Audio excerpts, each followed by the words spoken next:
Hello दोस्तों, मैं आपका दोस्त अशोक कुमार आपका स्वागत करता हूं हमारे इस YouTube channel horror story in 2.0 पर।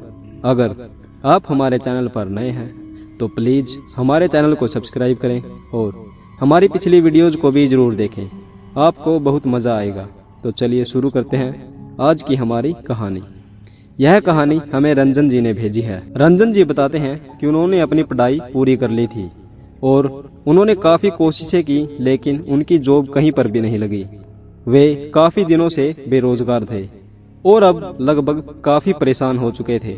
तब उनके पास उनके पापा आते हैं और उनसे कहते हैं कि मैंने गांव में ही एक आदमी से तुम्हारी जॉब के लिए बात की थी। इस पर मैंने पापा से पूछा कि कौन सी जॉब की बात कर रहे हैं। तब रंजन जी बताते हैं कि उनके पापा ने कहा कि हमारे गांव का एक आदमी उस हॉस्पिटल में लगा हुआ है और मैंने तुम्हारी जॉब की बात उसी आदमी से की है। वह मुझसे कह रहा था कि हमारे हॉस्पिटल में एक पोस्ट खाली है। अगले ही दिन वह आदमी हमारे घर पर आया।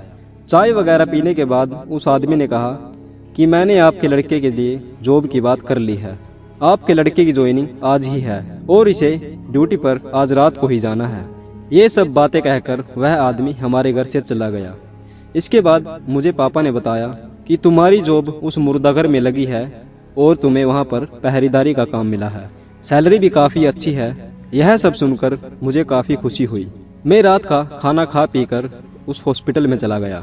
हॉस्पिटल के कर्मचारियों ने मुझे बताया कि तुम्हारी ड्यूटी मुर्दाघर में लगी है। वह मुर्दाघर हॉस्पिटल से थोड़ी दूरी पर बना हुआ था। उसके बाद मैं वहीं पर चला गया जहाँ पर मेरी ड्यूटी लगी थी। मैंने देखा कि वह मुर्दाघर एक सुनसान जगह पर बना हुआ है। वहीं पर एक कुर्सी बिछी थी और मैं उस कुर्सी पर जाकर बैठ गया। मैंने काफ़ी समय से फ़ोन नहीं चलाया था, तो मैंने अपनी जेब से फ़ोन निकाला और फ़ोन चलाने लगा। मुझे फ़ोन चलाते हुए पता भी नहीं चला और रात के 11 बज गए। अब मुझे थोड़ी थोड़ी नींद भी आने लगी थी। उसके बाद मैंने अपने फ़ोन को जेब में डाल लिया। फिर मैंने उस कुर्सी से उठकर इधर उधर टहलने की सोची ताकि मुझे नींद कम आए। मैं काफ़ी देर तक ऐसे ही इधर उधर घूमता रहा। रात के ठीक 12 बजे मैं अपनी कुर्सी पर आकर फिर से बैठ गया और मैंने सोचा मैं थोड़ी देर सो जाता हूँ। तभी अचानक मुर्दाघर से आवाजें आने लगी। ऐसा लग रहा था जैसे मुर्दाघर में कोई चल फिर रहा हो और आपस में बातें कर रहे हों। मैं अपनी कुर्सी से उठकर उस दरवाजे की तरफ गया और मैंने दरवाजा खोलकर अंदर देखा, लेकिन मुझे ऐसा कुछ भी दिखाई नहीं दिया। उस मुर्दाघर में लाशें ही लाशें थी। सभी लाशें कपड़ों से ढकी हुई थी। मैंने फिर से दरवाजे को बंद किया और अपनी जगह पर आकर बैठ गया। अभी मुझे बैठे हुए थोड़ी ही देर हुई थी कि मुझे लगा कि अंदर से किसी ने मेरे नाम को लेकर पुकारा है। फिर मैंने सुना कि अंदर से ऐसा लग रहा था जैसे कोई इंसान दरवाजे को खटखटा रहा हो। मैं फिर अपनी जगह से उठा और उस मुर्दाघर के दरवाजे पर पहुंचा। मैंने दरवाजे को खोला और अंदर फिर चला गया। मैंने देखा कि मुर्दाघर का जो बल्ब लगा हुआ था वह कभी बंद हो रहा था, कभी ऑन हो रहा था। मुझे लगा यह कोई लाइट का फॉल्ट होगा। जैसे ही मैं मुर्दाघर के और अंदर गया वह लाइट ठीक हो गई। तब मैंने देखा कि एक लाश के मुंह से कपड़ा हटा हुआ है। मैंने सोचा कि मैं उसके मुंह पर वह कपड़ा रख देता हूँ। यह सोचकर मैंने जैसे ही उस कपड़े को उसके मुंह पर ढकने की कोशिश की, उस लाश ने मेरा हाथ पकड़ लिया। यह देखकर मैं काफी डर गया। उसने मेरा हाथ इतनी जोर से पकड़ा था कि मैं अपनी जगह से हिल भी नहीं सका। मैंने अपना हाथ छुड़ाने की काफी कोशिश की, लेकिन जिस लाश ने मेरा हाथ पकड़ा हुआ था वह लाश मेरा हाथ छोड़ने को तैयार ही नहीं थी। मैंने अपना पूरा जोर लगाकर अपना हाथ छुड़ा लिया और जैसे ही मैं बाहर की तरफ आने लगा दरवाजा अपने आप ही बंद हो गया। तब मैंने देखा कि वह लाश अपनी जगह से उठी। उसके शरीर पर जो कपड़ा था वह भी हट गया। तब मैंने देखा कि उसकी पेट की आंतें भी बाहर निकली हुई थी। जगह जगह पर काटने के निशान थे। तब उस लाश ने मेरा हाथ फिर से पकड़ लिया और मुझे उस कमरे में घसीटने लगा। मैं जोर जोर से चीख रहा था। मेरे साथ जो भी हो रहा था इस सब पर मुझे विश्वास भी नहीं हो रहा था। मैंने फिर से अपना हाथ छुड़ाया और दरवाजे की तरफ आया। मैं जोर जोर से दरवाजे को पीटने लगा। तभी अचानक उस कमरे की लाइट चली गई। फिर मैंने देखा कि किसी ने मेरे पैर को पकड़ लिया है और पैर पकड़कर मुझे उस कमरे में घसीटने लगा। मुझे काफी डर लग रहा था।